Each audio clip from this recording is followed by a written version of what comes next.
Everybody, I'll give you a moment to connect to sound. Hello and welcome to the Brooklyn Rail's 1132nd New Social Environment. I'm Chloe, Director of Programs at the Rail, and I have the enormous privilege of being your MC today for a conversation featuring Mark Armijo McKnight and Ksenia M. Soboleva on the occasion of Mark Armijo McKnight Decreation at the Whitney. And now I'll introduce today's guest and host. Mark Armijo McKnight is an artist whose work has been exhibited internationally. His work has been written about in the LA Times, Interview, The New Yorker, GQ, Aperture, and of course the Brooklyn Rail, among others, and is in the collection of the Henry Art Gallery, the Victoria and Albert Museum, and the Getty Museum.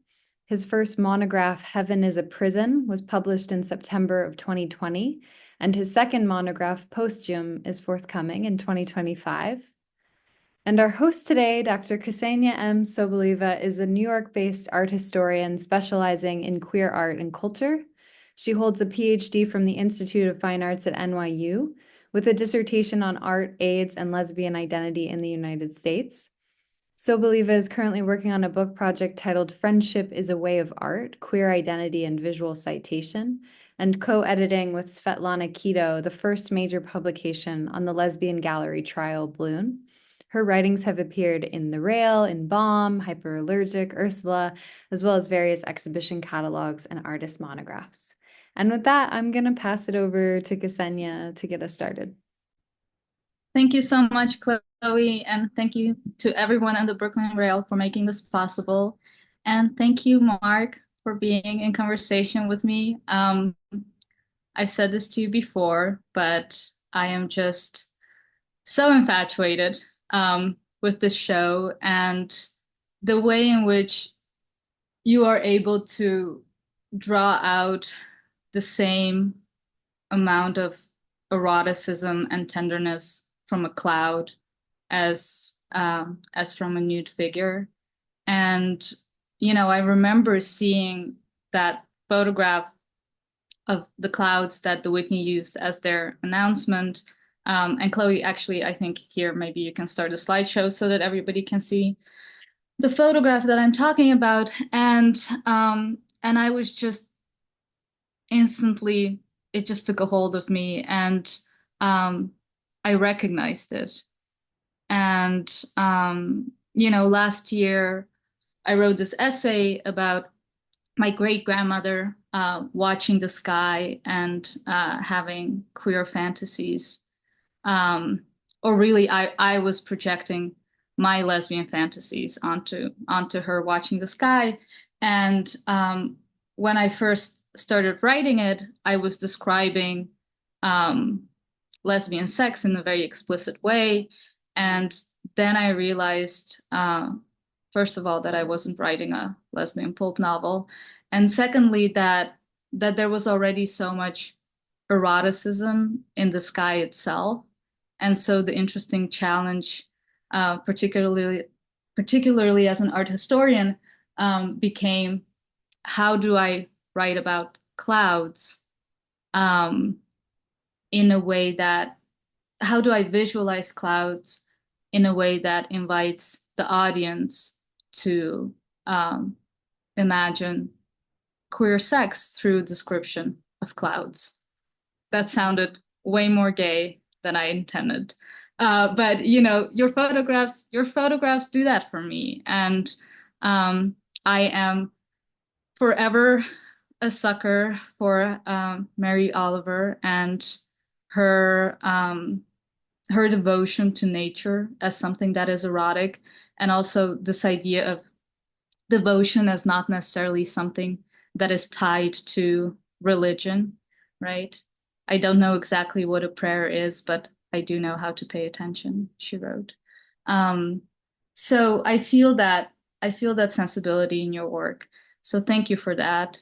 And with that, my first question to you is, how did you arrive at this intimate relationship with nature, with landscape?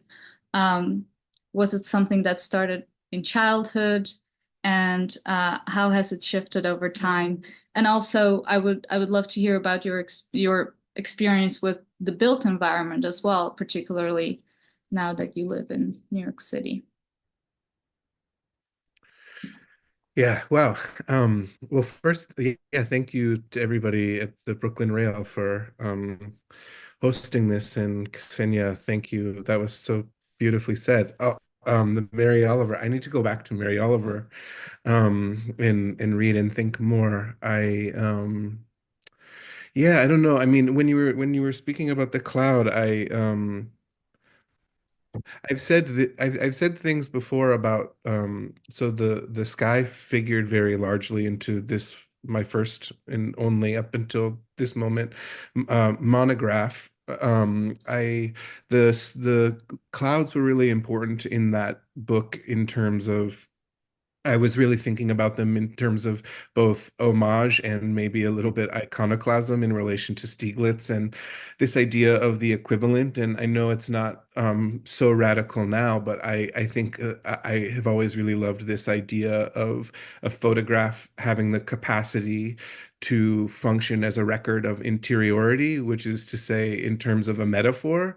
And just in addition to thinking about clouds in that way, I think maybe more broadly about photography and art making that way. I'm really married to metaphor and the poetic, and nothing I represent is actually the thing that is represented literally in a photograph. It's if I'm doing it right, it has the capacity to suggest so much more. In terms of this show and in terms of my use of the cloud maybe continuing outside of that monograph, I still think about Stieglitz, and someone actually, I think it was Joanna Fateman, wrote about the work and brought up a Stieglitz quote I wasn't familiar with, in which he says clouds, something about clouds being a space for freedom. No, and the words he uses are no tax on them as of yet.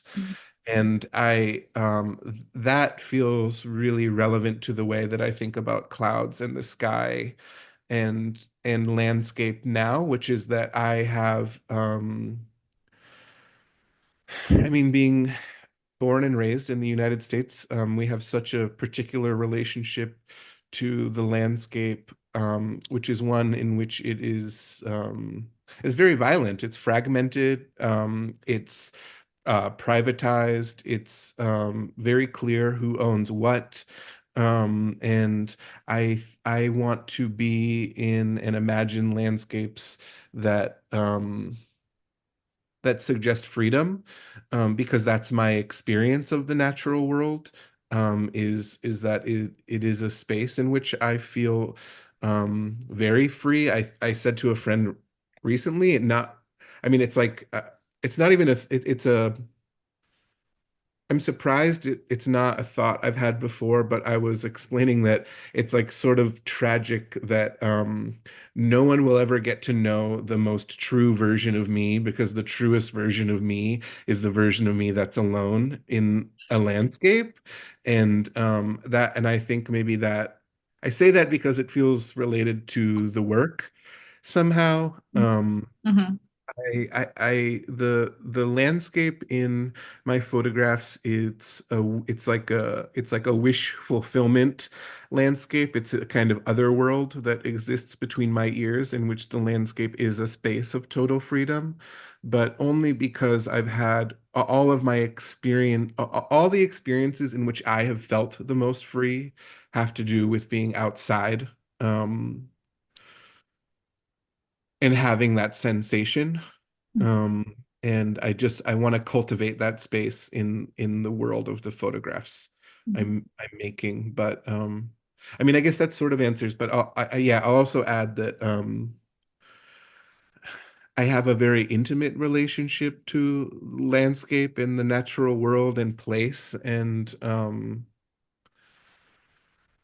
yeah, that's a big part of my it's like a big part of my daily experience, or especially it was when I was living in Southern California, where I'm from, in New Mexico, where I lived for some time, and where my the maternal side of my family is from.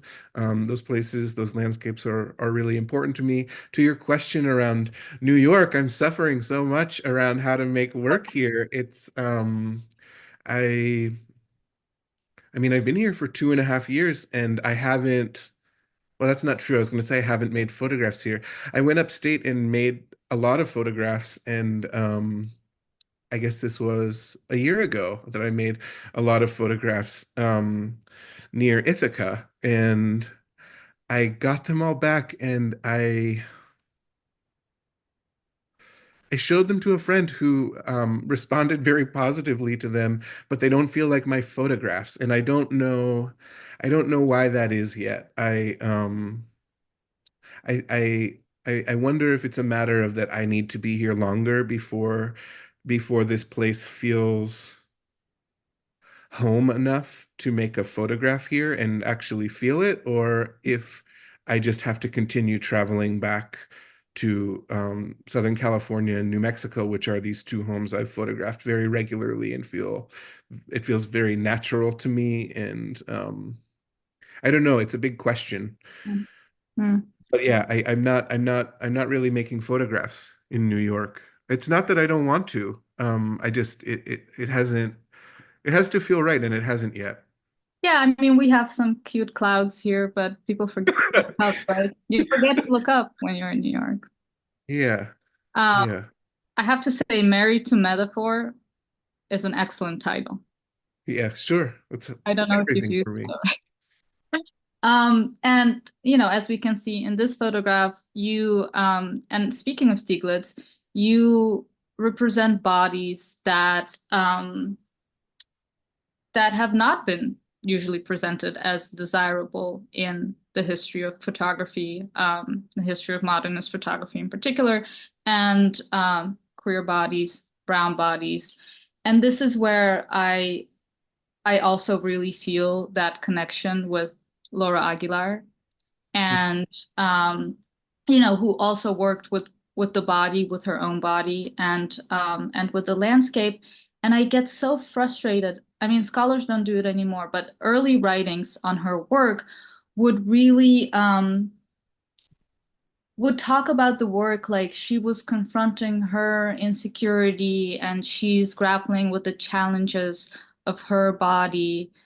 And when I look at those photographs, there's so much eroticism, and she's so desirable. And at what point in your education did you realize that, in this canon of modernist photography that you were studying or being taught, um, that it was a canon that excluded you, and but also in turn, what were the instances uh, where you did find yourself reflected? What were the instances of queerness that you Mm. find? Yeah, I mean, I have many thoughts about that. I I don't know. It's like in some ways when you are raised in, I mean, I was raised from in a suburb of Southern California, in of Los Angeles, not like LA proper. It felt it felt like the Orange County of Los Angeles in some ways, Santa Clarita. And so it felt very white. I felt a degree of alienation anyways, I think. And so that the broader, this has changed now. So I wonder if like a younger viewer listener could even really imagine this, like who gets represented in in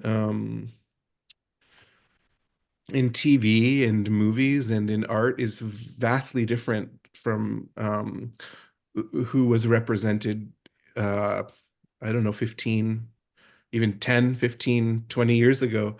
I don't know. I think I had some, maybe there was a sense of resignation around some of that.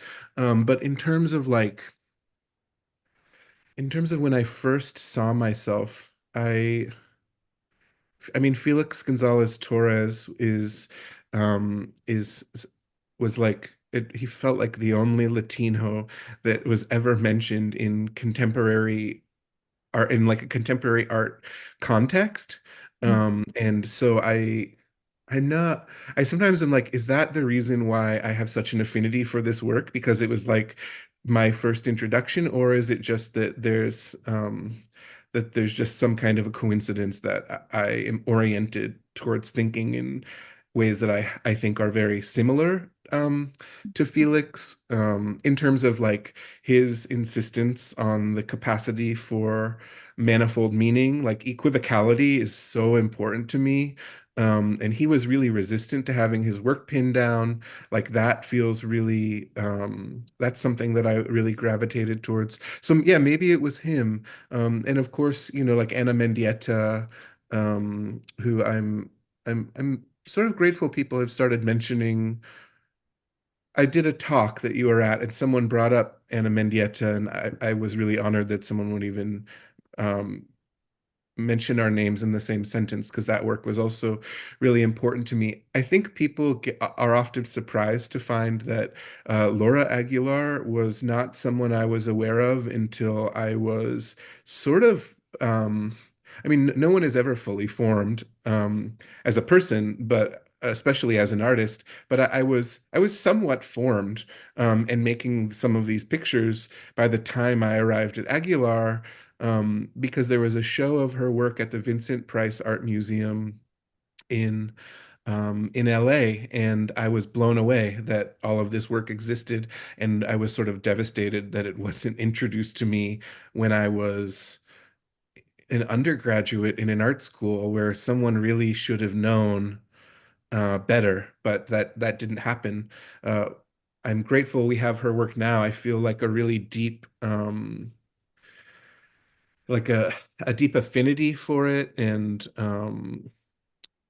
but yeah, it's an interest yeah, that's a like an interesting thing in terms of this question you bring up, or this idea you bring up around her work and the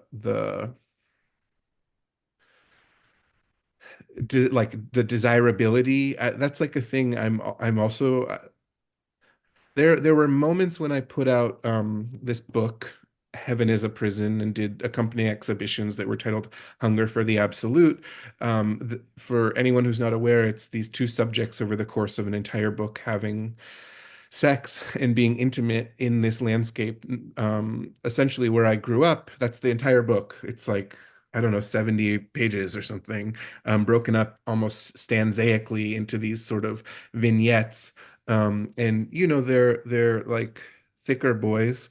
And people brought up Laura Aguilar a lot and would also say things to me like people started throwing around the word body positivity or something, and that really made me want to puke because I don't there's I have no apologies to make for my body or their bodies.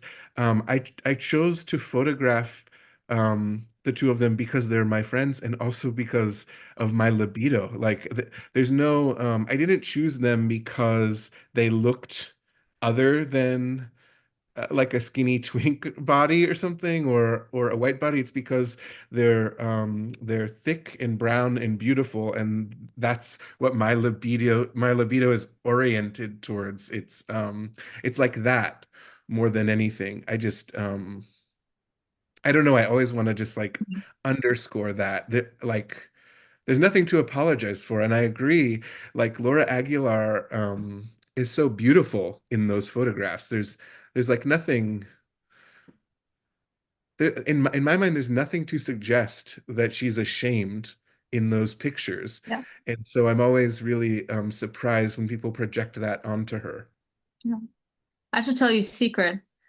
I have the Heaven is a Prison book, and I haven't ripped it yet. Ah, I'm waiting for the right moment. So Mark's monograph, Heaven is a Prison, is wrapped in a photograph, basically. Is that how you would describe it? And so in order to open the book and actually look through it, you have to rip the cover. yeah. And it's yeah, I am going to do it, but I'm just and then I was like, maybe I'll do it when I'm with you.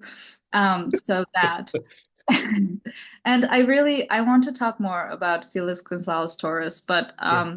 I also want to, especially for our viewers who, might not have seen the show or are just really thinking about the title, Decreation. I want to unpack that, and I almost don't want to ask you about Simone Weil because I know you've already talked about her so much, and that's where the title Decreation comes from, and it's Yeah.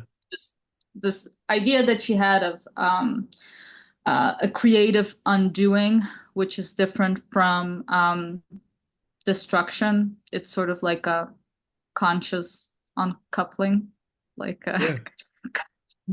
a conscious decreation of a relationship. So what attracted you to her, and particularly to this concept of decreation? Mm. I mean, I really love the paradox of the idea, and that feels present in a lot of her writing, is that I mean, there's actually like a there's like a Simone Weil book for dummies almost, and the title for it That, is called Love in the Void, and it's like that is almost the language I want to use when describing why Simone Weil, when she's good, is so good, is that it's like she will take a thing like the void and make it a space for love. It's like that you can look into the absence and find meaning. There's like this there's kind of this always funny paradox with her.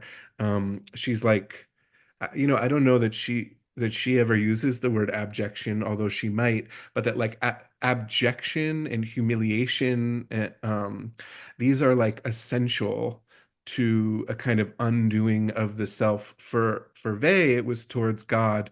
For me, it's towards something, a kind something secular or spiritual. Maybe it's the beautiful. Maybe it's she's really interested in a kind of evacuation of the self, in a kind of nullifying, and it's not in the sort of like in my mind at least, it's not in the kind of like sad existential sort of nihilistic. It's like I undo myself to become one with something much larger and more infinite and more beautiful than I could ever be, um independent of that entity. And again, for her it's God, for me it's something else. But it's also, maybe it's, among other things, maybe a way of dealing with my mortality, um, or feeling connected to humanity. It's that we all belong to something so much larger than ourselves, and maybe that's to like pivot that to some more Simone Weil thinking. She talks about, and Elaine Scarry talks about Simone Weil also, and talks about that why beauty is so incredible is because it radically decenters us. Mhm. It's it makes us recognize the fact that we are not the center of the world, and we have to sort of step aside and let this other thing be the center of the world. Um, Mhm. yeah, I'm just Simone Weil riffing right now, but And I've heard you talk about beauty quite a bit, and I wanted to ask you the very abstract question of what beauty is, especially, you're obviously foregrounding your subjectivity on what what you think is beautiful, and to me, in your photographs, beauty is that which invites devotion, and devotion being trusting something that you don't understand. But that is not necessarily, and that to me is where it differs from religion. That is not above you, you know, even though you do represent the sky, but you know, that is not tied to religion. And of course, beauty, what we think is beautiful, also says so much about our cultural and political values. So, how are those connected for you? Yeah, I mean, I have so many thoughts. Also, I should say, I'm teaching I mean, also for anyone who's interested in Simone Weil, she writes very beautifully about attention and what attention means. Um, I'm, if I'm, yeah, if I may indoctrinate people into the writing of Simone Weil, although she's a complicated figure and I don't stand by all of her thinking, disclaimer. But beauty, I'm teaching a grad seminar on beauty right now, and I've been very surprised to find, um, maybe naively, that people have some. I thought maybe that like the cultural tide had shifted a little bit, and that maybe we were all thinking, or a lot of us could be thinking about beauty more expansively. But I did find that people have a lot of hangups around this idea of beauty, and I'm grateful for the discourse in this graduate seminar, but I'm finding that a lot of my students are really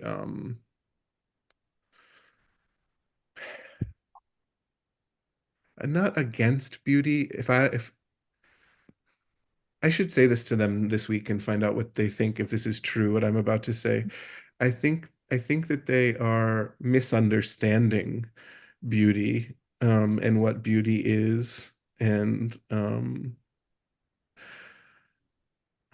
are maybe beauty skeptical, but not, I don't think that they dislike beauty as much as they have suggested while we're reading about it. Beauty, I mean, beauty for me is like God. It is like God. It's sort of infinite. It can't be touched. And maybe to this grad seminar, we went, and Drew Sawyer and Marcela Guerrero at the Whitney were kind enough to meet with us. And I asked them about beauty because it was this seminar, and we ended up in this discussion where I had this like epiphany that yeah, beauty is sort of like God, and it's sort of intractable. You can't sort of touch it. It's actually like the natural world, in that it's sort of indifferent to us, and yet people are always trying to cordon it off somehow for themselves. Like, that is my experience of beauty. That and so much of the baggage people have around beauty is this idea that, well, beauty is this thing to which I did not belong, and so I hate beauty because I was always told, quote unquote, I was always told that I was not beautiful because of XYZ. It's uh, always around identity. And I want to argue that no, beauty is always beautiful, regardless of whether someone tells you that it doesn't belong to you. It does belong to you. And what we have to do is open up beauty so that more people can belong to beauty. It's not about shutting beauty out of the discourse. But in terms of like the art I make, I'm interested in beauty not just for beauty's sake, but also the ways in which the ways it might be politicized. Like, what does it mean to make X, Y, or Z beautiful? Um, I think with that maybe happens with the show. I think Yeah, I mean, it happens with the show, and it also happened with this previous monograph that was mentioned. It's like I don't make my work, I don't make the photographs um, for a particular audience, but I am highly aware that a queer audience is going to immediately be more receptive to the work for all the reasons you and I have discussed before, which is that we have a queer people have a because we have to talk about our we have to come out, so to speak. Our sex lives are already on the table, and so it's sort of natural for us to see sex as part of a discourse and be capable of seeing erotics and sex as inherently meaningful. But I did hope that if like a conservative heterosexual person encountered this book that I made, that the photographs would be so beautiful that it would force them to suspend all of their reservations or ideas around what they thought, that they would be that they could be changed or that they could see the thing as beautiful. And I don't know, no one's ever written to me and said, I am a conservative heterosexual person who was transformed by seeing your work, but it's certainly an aspiration. Well, is the book available in red states? Isn't it distributed from Marseille? It is, but it's I mean it's available online to order and I mean it's Oh, only in art bookstores, so I don't know how many. I think there's probably significantly fewer art bookstores in red states, but it's available online to order and they've got some at the Whitney and yeah. it's I mean, around. it's even more relevant now. Like even when you were speaking about not knowing how it would be for a teenager in California today, probably they have a better experience. It's all about to backwards again, Yeah, I wonder. unfortunately. Yeah. So let's get the book out there. You once told me that you want a poetic audience. What did you mean by that? I mean, I think it's that. It's like sort of what I was just saying. It's like you asked me if I wanted we've spoken and you asked like what kind of audience I make the work for and I don't know. It depends also what day a person asks me a question like that. It's like if I'm in one mood, I could say like uh, a queer audience, and of course that's my community.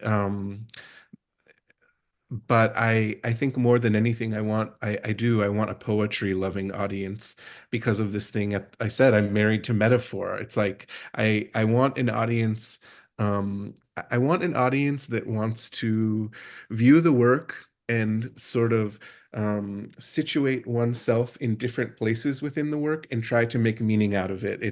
It's like when you read a poem and you can read the same sentence 15 times if it's a good poem, and you can start to figure out all of the ways that the language was being used to communicate in multiplicity various things that might suggest something entirely different, but that also are communicating towards the same subject and um,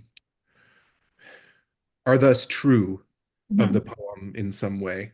Like, and maybe getting back to, I'm all over the place today, but maybe getting back to Felix, it's like you can look at Felix's practice sort of broadly or individual works. You can think about them in terms of his identity as a Latino, as a Cuban American, as an American in terms of post-minimalism, in terms of his activism, in terms of his formalism. Um, you can look at all of the things, or you can go down a sort of rabbit hole and focus on one of those things. And I think that's the kind of, it's like the work I aspire to make, and it's the only kind of work that I'm interested in spending time with, where I just can't know, and the work becomes a vehicle for meaning making and making sense of like of a life and of a world that is totally chaotic. Mhm. Mhm. And going back to Felix, maybe we can pull up the photo of the sculptures, the limestone sculptures. And, I was so excited. I said this to you before we went live, but I was so excited to hear that Felix Gonzalez Torres has been formative to you, and it made something click about these sculptures. And because when I first saw these, I instantly thought of Ronnie Horn, Oh, um, who is important in my work, yeah, as a lesbian artist, yeah. working during the AIDS crisis. And I read her abstract sculptures as vessels of loss, but also abundance. I mean, going back to Simone Weil, Yeah. looking at absence and seeing meaning. And Ronnie Horn and Felix Gonzalez Torres were very close friends. And I'm working on a chapter in which I talk about their friendship as a way of art. And I was reading this text that Felix wrote about discovering Ronnie's work for the very first time, seeing her work for the very first time in 1990.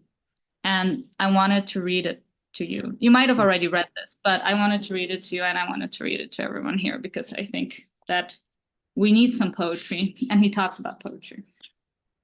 Okay. LA, 1990.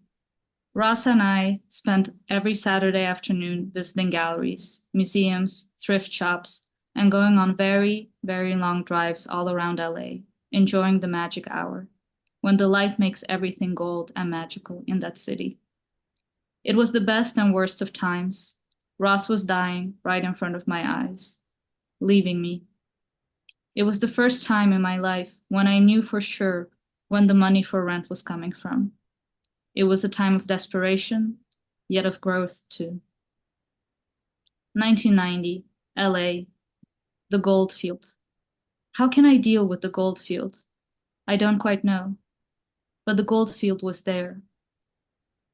Ross and I entered the Museum of Contemporary Art, and without knowing the work of Ronnie Horn, we were blown away by the heroic, gentle, and horizontal presence of this gift. There it was, in a white room, all by itself. It didn't need company. It didn't need anything. Sitting on the floor, ever so lightly. A new landscape, a possible horizon, a place of rest and absolute beauty. Waiting for the right viewer, willing and needing to be moved to a place of the imagination. This piece is nothing more than a thin layer of gold. It is everything a good poem by Wallace Stevens is, precise, with no extra baggage, nothing extra. A poem that feels secure and dares to unravel itself, to become naked, to be enjoyed in a tactile manner. But beyond that, in an intellectual way too. Ross and I were lifted. That gesture was all we needed to rest, to think about the possibility of change. This showed the innate ability of an artist proposing to make this place a better place.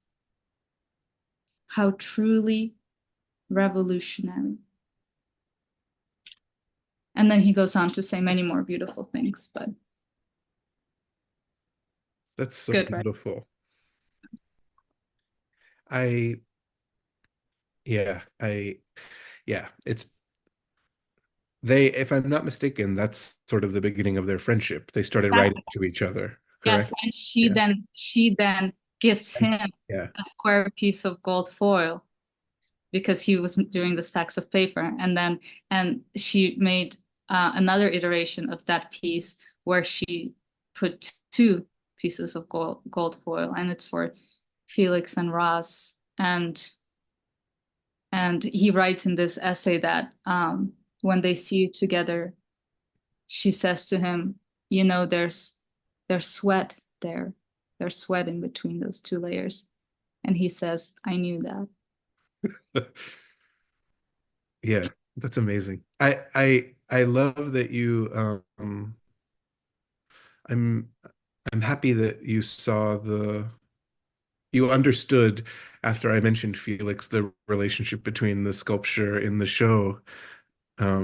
It's I've been sort of surprised. I mean, of course, I'm so thrilled when anyone wants to think about my work at all, because for the longest time that didn't ever happen.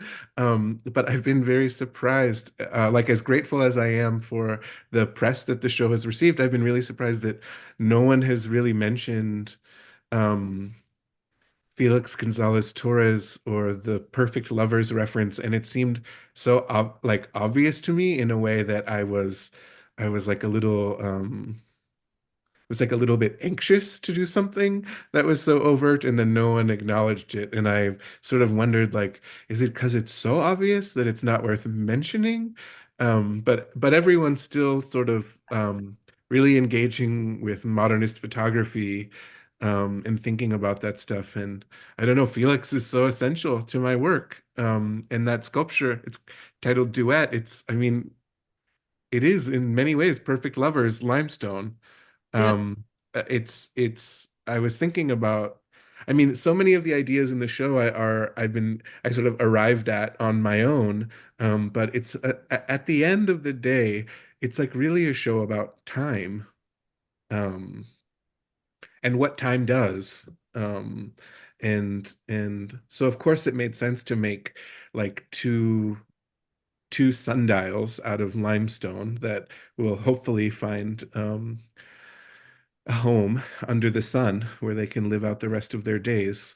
Um, Will you talk about the film as well, since we're on Sure. the topic of time? Yeah, yeah. So the film, it's my first. So I made three films, by the way. So I made three films. I also have to shout out everyone. Well, not, I can't, I probably don't have time for everyone, but I should mention Trevor Tweeton, was really essential in making this film. Also, Jason Evans, Sophie Luo, and Miriam Schroeder helped to make this film possible, as well as lots of great PAs who wound up metronomes and ran through the landscape, making sure everything was choreographed and timed appropriately. But it's a film that was heavily inspired by Ligeti's 1962. It's the last of his Fluxus, sort of dabbling with Fluxus compositions. It's called Poème Symphonique. The original piece that I saw, I guess a few years ago now, I was with my friend Garth, who was like, "Do you want to go to Lincoln? I have an extra ticket to go to Lincoln Center. Do you want to see these Ligeti etudes?" And I went, and the all the piano stuff was beautiful, but what really moved me was that when we arrived, there were 100 metronomes on stage. Um, they were all already ticking when we entered the room, and then I sat down, and you just slowly watch these metronomes tick down into silence until there's just one left, and then you sort of watch it die out. And I haven't said this yet, but yeah, I always think about my own mortality, but I'm my father's getting up there in age and dealing with some things, and I think the work just struck me in a very particular way that night, and I felt like for me, the work was so much about. It's such an existential work, but of course, to my knowledge, Ligeti's never talked about it on those terms. It's much more of a kind of it's much more of a kind of iconoclastic, what constitutes music, kind of KGN 433 approach to making. And so I think that's why I maybe felt that I could take the liberty to transform this work a little bit and think about all of these things that had kind of constellated in my brain. The passing of people, my own mortality. Of course, I brought the metronomes into this ancestral homeland, the Badlands of New Mexico. I think a lot about the climate crisis. These are all the work isn't just um, one thing. It's sort of a kind of confluence of all of these things that manifested in an artwork that I hope speaks that hopefully has multiple meanings to offer. But yeah, it's metronomes counting out into silence as a camera zooms out. So it starts close up on one metronome and just slowly moves out over the course of 11 minutes to reveal this landscape and all of this kind of cacophony of metronomes that eventually descend into the silence of the Badlands, which are a very beautiful and sacred Mhm. place for me. And the sound fills the gallery as you're looking at the photographs and the Yeah. sculptures. And you can sit on the sculptures, right? Because I definitely saw. Yes. Okay. Yeah. Um, Yeah. If anyone's out there and you go see the show, it's 4 channels, so the sound is different relative to where you're standing in the room, and you are very welcome to sit on those stones on the sundials. Mark, I know that we're close to time, but I cannot let you go without talking about um, music, the role of music, and my Yeah. my girlfriend likes to say the gift of music, because you made a mixtape that Yeah. accompanies this exhibition, and you have made mixtapes in conjunction with your work before. And when I took my students to see this, you mentioned, being a sad girl. And it's such I mean, so many of us as queer people and not queer people, but particularly as queer people can relate to that experience of, I was definitely a sad emo teenager, and I wore skater pants and these really large hoodies. And the requirement for the hoodie was that my Discman had to fit in the middle pocket, and that that very conscious decision every morning of what CD is going to be the soundtrack of my very depressing day.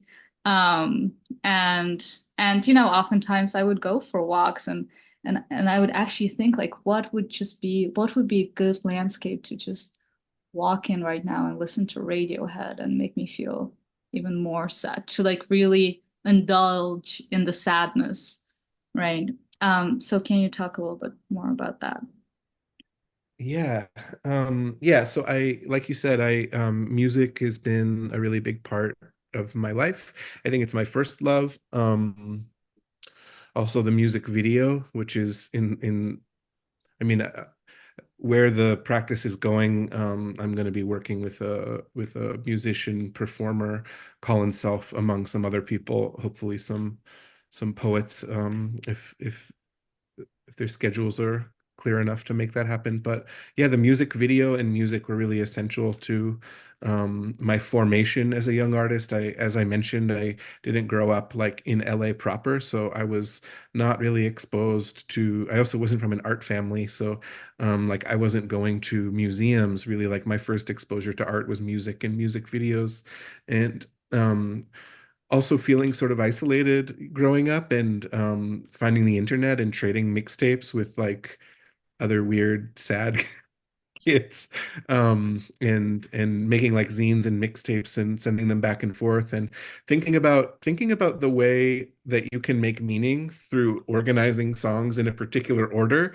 to communicate something. I feel like that was like a really essential, like that was my first education in sequencing photographs in some ways. Like, okay, well, if this song goes here and this song goes here, it sort of adds up to this other thing. And I think that's totally informed my relationship to installation, which um, it's an important part of my practice. But yeah, I mean, I feel like I'm like the sad girl. I don't know what that is. I maybe that's like a good question for my therapist when when all this sad girl stuff started. But I was like, maybe that's just an artist thing that you grow up with this. There's like a nagging or a scraping or like a sense of something's missing and you're trying to fill it. Music has definitely occupied that, or gave it form and meaning, so that it wasn't just a kind of restless anxiety or sadness, that it could transform and become something meaningful and beautiful. But I have these really early memories of listening to music about like being like prepubescent and listening to like a Madonna ballad and like really feeling those feelings, and also knowing that that they were feelings that were only yet to come, and I was like preemptively feeling a feeling. It's like I was ready to start having big feelings, and music was the venue in which to practice having those big feelings. Um, which is that's so strange. I don't know that it's helpful for understanding my art as much as it's helpful for understanding my crazy brain or something. Yeah, I relate to that so much. And I think a lot about um also this constant search as a queer kid for music in terms of lyrics that actually relates to your experience. It was possible to find, and the inherent disturbance of gender that caused, because either I was listening to a woman singing about her love for a man, so then I didn't identify with the subject, Yeah, or I was listening to a man singing about his love for a woman, and then I became the man, so it was this like gender shift. sure. um that's interesting. and, relates to the search for meaning. Yeah. Mark, thank you so much. Thank you. This was fun. So fond of you. I want to keep talking. Likewise. Yeah. We'll talk more. We have to get sandwiches. True. It's true. Thank you. Thank you. Yeah. Hand it over to Chloe. That was amazing. That was so lovely to listen to. Thank you both so much. We have a few questions from the audience for you, Mark. The first one is from Andrea. Andrea is wondering if you can talk about the chips on the side of the limestone pieces and those edges. Yeah. I mean, I wanted the limestone sculptures to feel imperfect and aged. I also just maybe I needed to give them a good whack. So when I went to Madison to make them, I I I I think it was also really important for me not to treat them too preciously somehow. And so I gave myself permission to be really rough with the material. Um, in the interest of having them not be totally pristine, and also because I wanted to gesture towards their sort of temporality, and the fact that they, in spite of feeling kind of like intractable slabs of earth inside this gallery space, that they would still, as objects, gesture towards their own undoing somehow.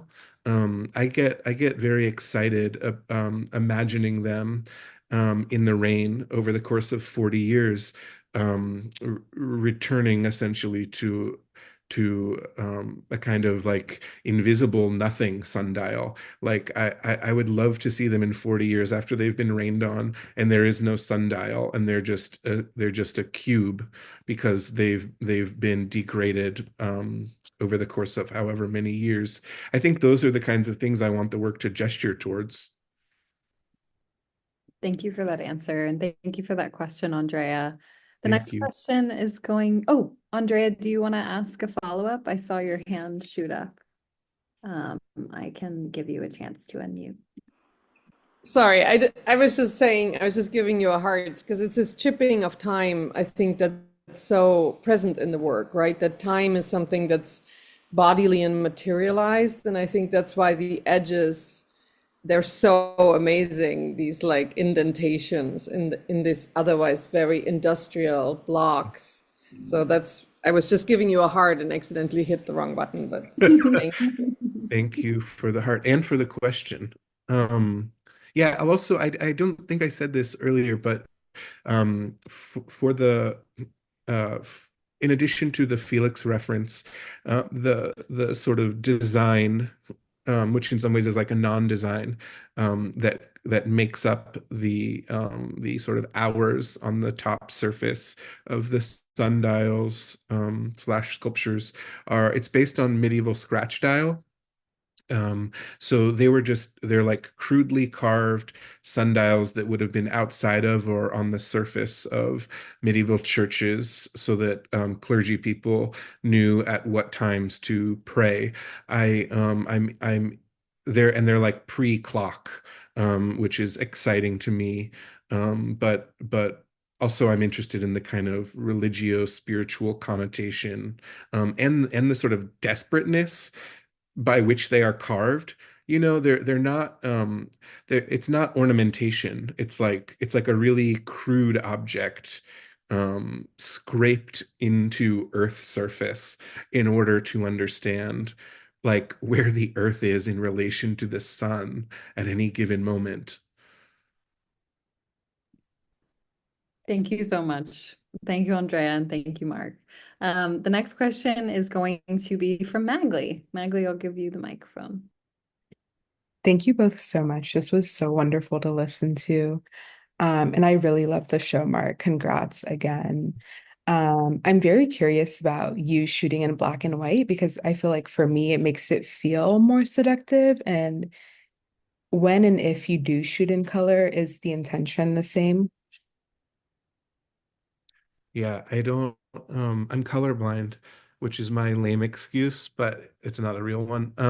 But I am color. I like black and white because I'm always fascinated by the use of black and white, like even now in documentary photography, that like people see black and white and associate it with like some tradition or like that it has some relationship to the authentic. I actually see black and white in opposite ways. It's a kind of abstracting. For me, it removes us. Most of us are seeing to some degree in color, and I really want to extricate us from the world in which we actually live, and have this kind of other world that exists in black and white. So that's like one big reason. Another reason, though, is that you can do things to a negative and to a print in black and white that you can't really do to the same degree in color. Like if I decide that I want the sky to be black, I can underexpose my negative and overprint it in the darkroom so that it does that. If you do that to a color picture, there's it doesn't have the same kind of believability somehow. There ends up being these kind of like psychedelic hues that transform the picture into something else that I'm not interested in at all. But I shot for years in color. I like as an undergraduate, I really worshipped like new topographics and sort of the offshoots of that, looking at people like Richard Misrak. I was making like large format landscape photographs of the American landscape, which is probably why I have such those guys, and I say guys because really that's all it was, is these like dudes going out into the landscape and thinking about um what it actually is today, and also thinking about the things I mentioned, the sort of borders and boundaries and who owns what and what's happened. And I think I did like a U-turn and had a desire to sort of talk about some of those things, but using a completely different language. Thank you so much. Yeah. Thank you. Thank you for that question, Magli, and thank you for that answer, Mark. I'll add to Magli's question. I'm curious to hear you speak a little bit about your use of analog, in addition to black and white. There's something very mysterious about the dark room as a space of creation, and also slow about that process. Mm. And it feels related to your ongoing investigations of time, to your ongoing practice of slowing down. And I loved what you said at the start about how like your truest self is the you alone in space, because you're processing everything mentally. There's no one else mediating how you're processing what you're seeing. And that feels very related to the process of how you're making these photographs as well. And I'm curious how you think about that. Sure. Yeah. I should also give credit. I had a lot of help printing the photographs in this show, and more recently have just been giving my negatives and smaller match prints over to a great printer in Los Angeles that I've worked with for a bit, named Chris McElrath, and also another great guy, Mark Valicella. They work together. But I will say that yeah, the darkroom, that's where I learned to print. It's where I've been printing for years. And the ways in which so I've said all these things about the work as if I knew what I was doing from the beginning. But it's important, especially if there's any students listening, like that's not how it works. For me, at least. Maybe there's like geniuses out there who have ideas, flawlessly execute them, and then put them on the wall, and there's just like a perfect coherence from start to finish. But my experience of making is much more intuitive, and I make the pictures. Sometimes I have a sense of where something is going, and I'm steering it a certain way. But there's like a lot of room. There's like a lot of room for discovery, and often the things that make me the most excited and that I think are the best about the work, when it's any good, is that it starts to do things like I only understood retroactively, and the only way that I can understand the work in those ways is by spending a lot of time with it. And the way that I spend a lot of time with it is by making those prints in the dark room. It's like watching the image materialize, sort of retroactively thinking about the experience of making the picture, thinking about like listening to music, being informed by the music, thinking about what I read that day while I'm listening to the music, while I'm watching the image materialize. And suddenly all of this meaning starts to accrue to the pictures. And I start to understand them in ways that just wouldn't be possible for me if I was making them like digitally really fast, processing them, going into Photoshop and hitting print. I don't doubt that other people can do that, but it's not a way that feels comfortable for me. I'm a tortoise. I'm not a hare, and it takes me a minute to arrive places, and that's the best way for me to do it.